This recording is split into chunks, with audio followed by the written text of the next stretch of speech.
Bonjour à toutes et à tous et bienvenue sur Radio Cessort, votre rendez-vous quotidien avec l'actualité de la cybersécurité. Je suis Marc-Frédéric Gomez, nous sommes le samedi 22 novembre 2025, épisode 494.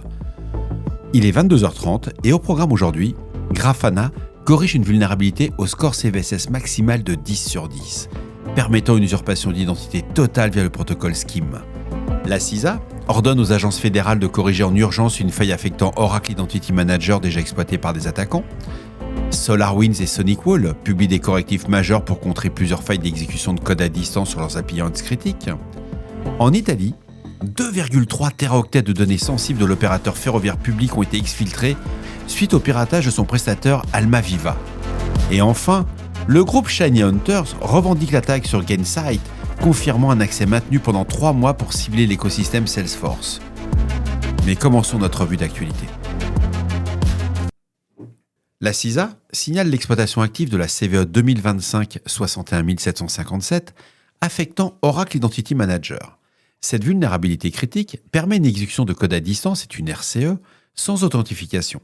La CISA a ajouté cette faille à son catalogue des vulnérabilités exploitées, le fameux KEV, le 21 novembre, fixant au 12 décembre la date limite de correction pour les agences fédérales. La faille corrigée par Oracle le 21 octobre 2025 réside dans un contournement d'authentification des API REST. Les attaquants trompent les filtres de sécurité en ajoutant des périmètres tels que WSDL ou WADL aux URL. Cela permet d'accéder à un endpoint de compilation Groovy et d'exécuter du code malveillant via des fonctionnalités de traitement d'annotation.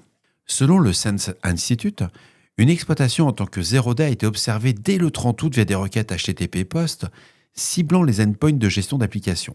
Alors il y a des indicateurs qui ont été relevés, on a 3 IOC au niveau IP, on a la 89.238.132.76, la 185.245.82.81 et la 138.199.29.153.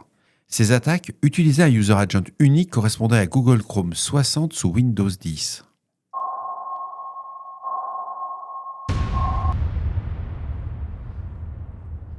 SolarWinds corrige 3 failles critiques d'exécution de code à distance dans SerView. En novembre 2025, l'éditeur a publié la version 15.5.3 de sa solution de transfert de fichiers, gérée pour traiter 3 vulnérabilités. La CVE 2025-40547, la CVE 2025-40548 et la CVE 2025-40549. Toutes ces failles affichent un score de sévérité CVSS de 9.1. Donc l'exploitation nécessite des identifiants administratifs authentifiés, mais une fois exploitées, ces vulnérabilités permettent une compromission totale du système, l'installation de malware et de mouvements latéraux sur le réseau. La CVE 2025-40547 résulte d'une erreur de logique interne permettant l'exécution de commandes arbitraires affectant particulièrement les environnements Windows, tandis que la 40548 concerne un contrôle d'accès défaillant où le service ne valide pas correctement les requêtes admin. Et enfin, la dernière, la 40549, permet de contourner les restrictions de chemin de fichiers, donc ce qu'on appelle les path reversal, pour mon ami Julien, pour exécuter du code dans les répertoires partagés. SonicWall corrige 2 vulnérabilités dans une exécution de code sur ses appliances Email Security. L'éditeur a publié le 22 novembre 2025, on est le 22, donc c'est aujourd'hui, des correctifs pour ces solutions de sécurité de messagerie physique et virtuelle, aussi bien sous VMware que Hyper-V. Les versions corrigées sont les 10.0.34 8215, les 10.0.34 8223 et supérieures. La faille la plus sévère, la CVE 2025-40604, avec un score CVSS de 7.2, est un défaut de vérification d'intégrité lors du téléchargement de code. L'appliance charge des images du système de fichiers racines sans valider leur signature. Un attaquant ayant accès au datastore ou au fichier VMDK peut modifier les fichiers système et obtenir une exécution de code arbitraire persistante après redémarrage. La seconde vulnérabilité, la CVE 2025-40605 avec un score CVSS de 4.9, permet une traversée de répertoire, une path traversal. Via des séquences injectées, un attaquant peut accéder à des fichiers et répertoires sensibles situés en dehors du chemin restreint prévu.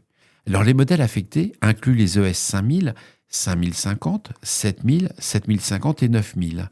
SonicWall exhorte à une mise à jour immédiate. C'est vrai que le 22, un samedi, trouver des équipes de patch management dans des entreprises de taille moyenne ou des petites entreprises, c'est pas gagné. Hein. Même s'ils écoutent Radio Cessert, ça va pas le faire comme ça. Alerte générale 24 heures sur 24. Une fuite massive de données touche Ferrovie dello Stato via son prestataire Almaviva. Un acteur malveillant a revendiqué l'exfiltration de 2,3 téraoctets de données sensibles appartenant à l'opérateur ferroviaire public italien.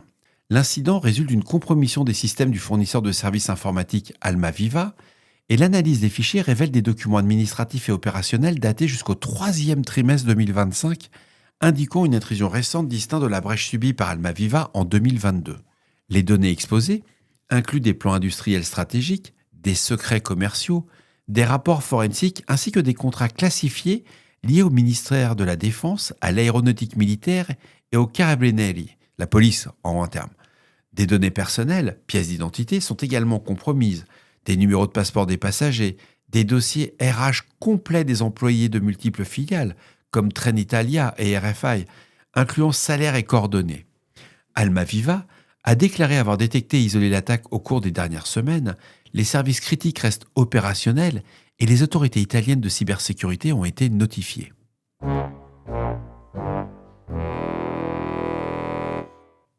Grafana corrige une faille critique CVSS 10 permettant une usurpation d'identité totale.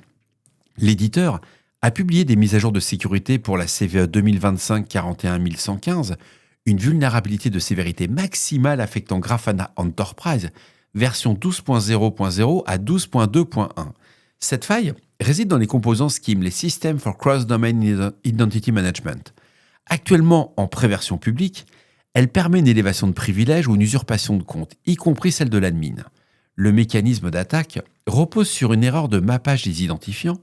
Un client SCIM malveillant peut provisionner un utilisateur avec un external ID numérique. Grafana interprète cette valeur directement comme user.uid interne et si l'attaquant définit cet ID sur 1, il prend le contrôle total en tant qu'admin par défaut. L'exploitation exige quand même deux conditions de configuration. Le flag Enable Scheme doit être actif et l'option user_sync_enable doit être définie sur Through.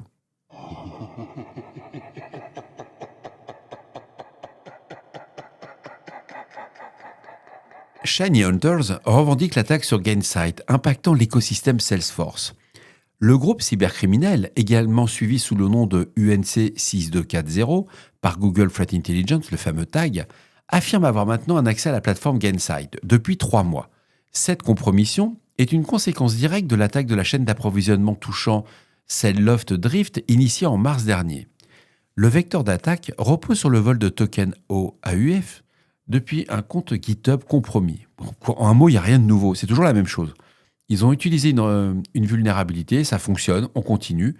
Et il faut savoir que ces identifiants ont permis aux attaquants de pivoter depuis l'environnement AWS de Drift vers les intégrations clients, exposant plus de 200 instances Salesforce. Bon, dans certains rapports, j'ai lu jusqu'à 700, mais ce n'est pas du tout confirmé. Et en réponse immédiate, Salesforce a révoqué tous les tokens d'accès et de rafraîchissement associés aux applications Gainsight et les a retirés de l'App Exchange pour mesure de provocation. On en a déjà parlé cette semaine. Ils ont fait la même chose sur HubSpot. Zendesk ont également suspendu leur connecteur avec Gainsight. L'incident est géré avec l'assistance de Mendiant de chez Google et Salesforce a officiellement déclaré son refus de payer toute rançon exigée par le groupe Shiny Hunters. Alors pourquoi j'ai retenu cet article ? On est samedi et c'était pour vous faire un petit peu un rappel sur les fameux Shiny Hunters. Vous vous souvenez qu'ils nous avaient dit qu'ils allaient mettre des dizaines et des dizaines de terras de disponibles sur leur serveur. Ils nous ont dit qu'ils avaient impacté plus de 700 entreprises. Résultat, ils ont sorti 5 boîtes.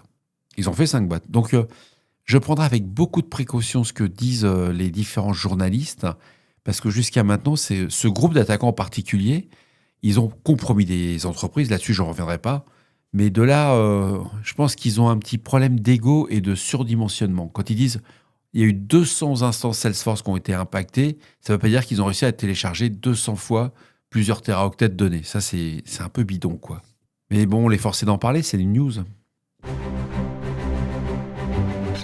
Et voilà, cet épisode se termine. J'espère qu'il vous apportera des informations claires et utiles. N'hésitez pas à me faire vos retours sur le répondeur de Radio Cessert au 07 68 72 20 09. Et pour les plus timides, par email sur radiocessert@gmail.com. D'ici là, On ne réfléchit pas, on patch. On se retrouve demain pour un nouvel épisode. Profitez de votre samedi. À demain, au revoir.